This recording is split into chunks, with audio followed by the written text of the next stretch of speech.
Hey everyone, so you see this nice feathered hair kind of going back like this. Well, how do you get the sides to go back? Or I guess you could say even feather back. But I got a lot of questions about the sides, particularly looking like it's going back this way and feathering back. And how do you get it to stay that way? So I'm going to go over that today. The first thing I'm going to suggest is making sure you have the right tools. So this is a vent brush that I sell on my website, shop.thesalonguy.com. And it's an anti-static vent brush, which is really important because it helps prevent and fight against the hair getting very flyaway and staticky and stuff like that. So it's really, really good. And the next thing, you're gonna need a blow dryer. And now this is really important. I do sell, this is the blow dryer I do sell on my website, and it comes with this magnetic attachment, which is a nozzle. You're going to need a nozzle, trust me. It's not going to work as effectively if you just use a blow dryer like this.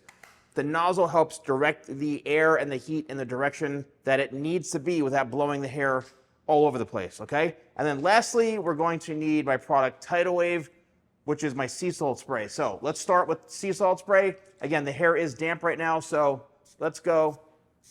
3 sprays and that's it. You don't need a lot of Tidal Wave.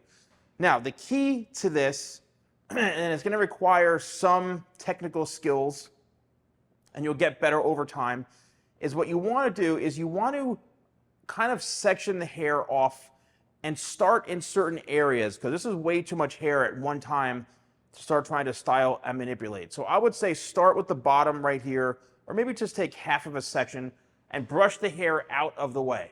Now, the key to this really comes down to making sure that you are having a consistent motion and connection between the nozzle right here and the vent brush. So they're working in sync together. So what I'm going to do is just literally blow dry this. So follow along, watch what I'm doing with my hands and the techniques I'm doing, and then I'll kind of break down what I did. And I'm going to use full speed, full heat, so don't worry about that. Here we go.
All right, so I'm done with this little demonstration here. Let's break down exactly what I did. And as you can see, there's no denying and doubting that this hair is flowing back.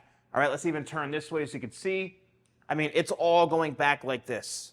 All right, now, there's another angle. I'm running and raking my fingers through, and this hair is going back in a nice feathered, manner.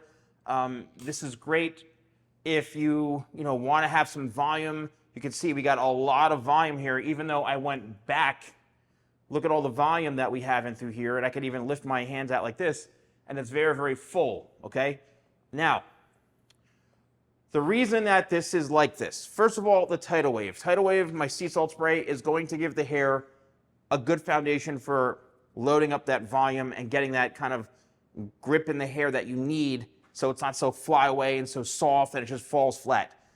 The vent brush, the next thing, the important thing about the vent brush was that you saw I was blow drying the hair forward like this, and then I was actually rotating it forward and back. So it's like this, locking it in with the bristles, and then blow drying back. So kind of like a rolling motion.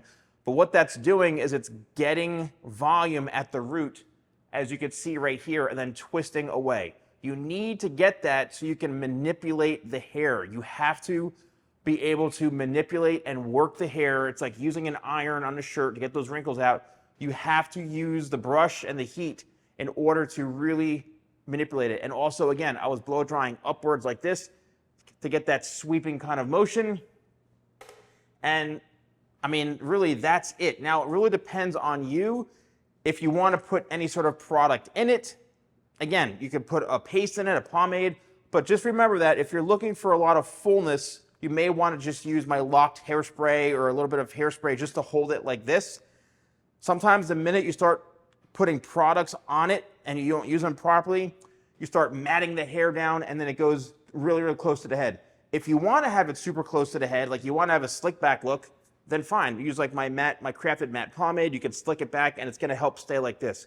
But you need to build in this foundation first before you put the product in, the styling product, the finishing product, because you need to have the hair locked in place first from a foundational standpoint.